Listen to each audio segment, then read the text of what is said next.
So first question with an example, explain the following commands are there. They already given some commands like man,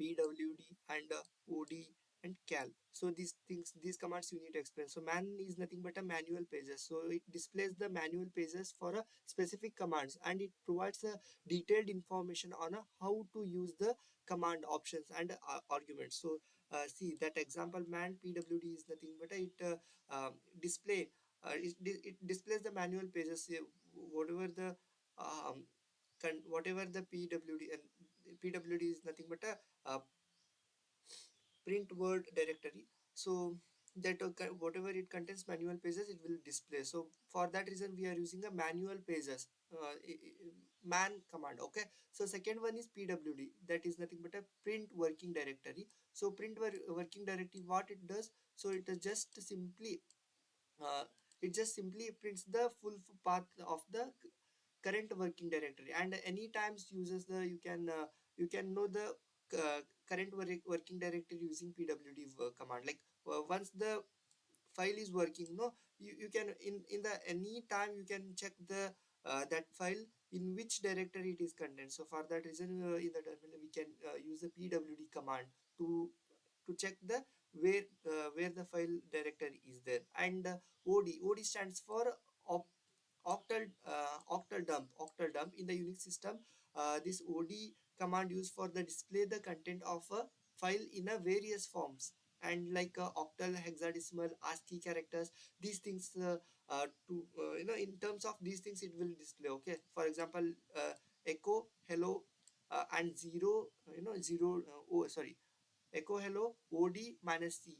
So it counts the decimal values contained in the hello file. Okay, so then cal is nothing but a calendar for a time, date, so for the date, days, year, month, all these things. Like specifically we can say that display a calendar for a current month, or a specific month, or a year, month, specific month, and year. For that reason we are using cal command. And you can't hold the calendar of a year in the single screen page. Okay, so example for the cal is cal 01 2025 they given just.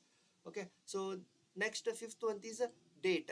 Date is for obviously date is nothing but a displaying the system date. So in the system containing date it will display. Okay, so that reason the display or set the current date and time. It offers the range of often options to format and manipulate the option.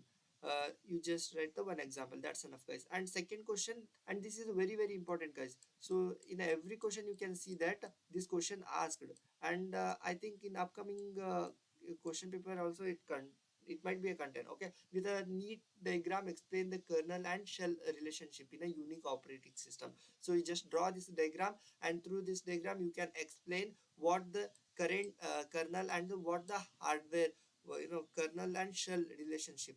So this and this relationship you just explain. Okay, so there is the, I think no need to explain this diagram. And kernel what it does, and shell what does, you just have to explain. Okay, the kernel interact with the machine hardware, and the kernel is a core part of the unique operating system, and it acts as a intermediate between the hardware and the software. See, this is the hardware and this is the this is hardware and software. So the kernel it is in act as an intermediate between this software and hardware. Okay, and programs and application communicate with the kernel through. So through the kernel we can communicate the programs and applications. The core of the operating system is a collection of routines, and mostly written in a C. Almost all in the Unix system they follow a C program. Okay, so that is one. And in the shell what it happens, the computer doesn't have a in the shell computer don't have any capability of translating commands into a action. So there is any translating commands are not there. For that reason in the shell what it happens, the requires of the command interpreter also called a shell.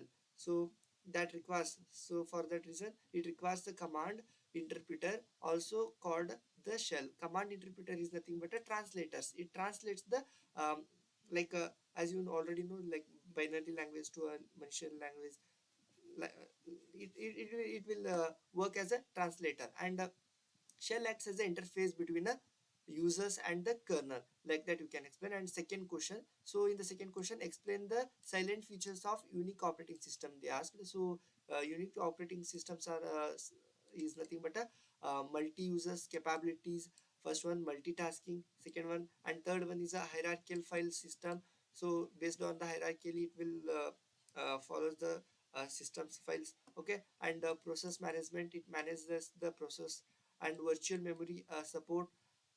These are the things, and along with that, some few more also there, like portable uh, portability is there, and building block approach is there, pattern matching is there, documentation is there, programming facility is there, and these are some few more silent features of Unix operating system. Okay, so uh, next question, see,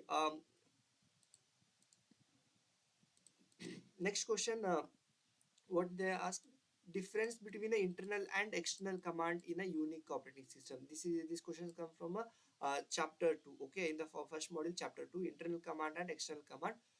You just have to remember that in the second chapter they might ask about this concept, internal external, or else they some few commands are there, as I already discussed, like pwd, OD, man, like these kind of li list, these kind of commands are also asked. Okay, internal command. Let's see the internal and external commands. So internal commands are part of a shell. So these internal commands are nothing but these are the part of shell. But external commands are, these are not a part of shell, and these are these requires the external commands. So for such commands we can call it as a external command, and internal commands are stored in the RAM, and external commands are stored in the hard drives. So hard drives and internal commands are faster than the external commands, because these are already part of a part of shell itself, so they won't take that much of time to work. That's why the, if you see the responsiveness, the internal commands are very faster than the external commands, and external commands are slower than the internal commands. So depend on the shell. So the next point is the, it depend on the shell, and it is not depend on the shell, and found in the system directory. We can also see in the system directory. So next, error depends on the shell behavior, whereas the here error depends on the specific executable program. Examples are nothing but a cd, echo, pwd, start, path, copy, date. These are the internal commands. External commands, example, list, grep command, find, print, move. These are the external commands. Okay, yeah, that is all about second question. Next, third question, explain the following commands with an example. So some few commands are they given, cat, print, like that. So cat is nothing but a concatenate, so it displays the content of a file, combining a multiple file and display their contents. Okay, so create a content to a file. Example, we can see that cat file dot txt. So it concatenate in the containing file, it will concatenate. Okay, I think two files might be written over here, they're not written. That's enough, that's enough.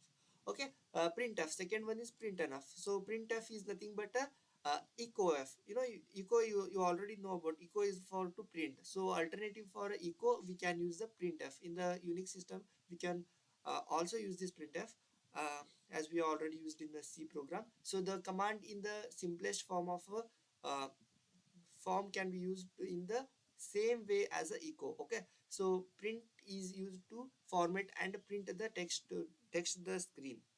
In the text, whatever the content we need, no, those things we can print through this printf. Example, printf, this is a test, so it will display the this is a test test sentence, it will display. Okay, so third one is a who is nothing but a who is currently using the system. So the who command shows the list of users currently logged in the into the system. So currently those who are working in the system, no, so those users details and users information it will display. So if we use the who command, and it provides the detail like a username, terminal names, and login times. All the like it provides the username, user terminal names, and login, whatever they, what kind of work they are doing, according to that it will display. Okay, and third question, Next question, moving on to the next question.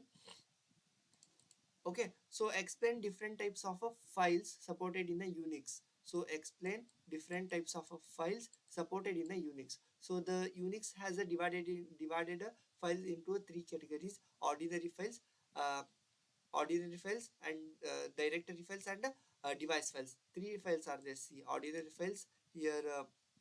Directory files is there, and device file is there. Okay, so let's see one by one. Ordinary file is nothing but it contains the only data as a stream of characters, and it is also called as a regular files. So you can also say it ordinary file, can also say as a regular file. Okay, next, ordinary file is a most common file type. Okay, and the ordinary file itself can be divided into two types. There's the two types. So that is a get text, sorry, they not written properly. So text file and a binary file. So in the ordinary file there is a two types are there, text file and binary file. Text is nothing but it contains the only printable characters, example C, Java program files and shells. These are the examples. And binary files are nothing but it contains the both printable and unprintable characters that covers the entire ASCII range. Okay, so example, pictures, sounds and videos. So these are all in terms of binary address, binary data. It's stored as a binary data. So those are comes under binary files. Okay, so second type is a directory file. Directory file is nothing but it contains the file and other subdirectories. So a directory file contains an entry for every files, and if you have 20 files in a directory, there will be a 20 entries in the directory. So as such, directory file works. Okay, so in each entry, it has two compounds in the directory. The first one is the file name and the unique identification number, that is you can say as a UIN, unique identification number. So there is a two times. First one is a unique file and the second one is a unique identification number. And third type is device file. Device file is nothing but all devices and peripherals are represented by files. So device files, file names are generally found in the single directory structure, like such as a Dev is one of the directory path. Okay, as like in that way it will explain. Okay, so the attributes of every file is stored on the disk. Okay, so this is the one point. And the kernel identifies a device form its attributes, and then uses them to operate a device. Okay, so it represents the hardware device, example disk, printers, terminals. These are the examples for them, for the device files. This is all about, guys, module 1. So hopefully you people are just record. I'm not covered everything, but I covered important questions from module 1. Okay, so that's it all about, guys. um, yeah, thank you.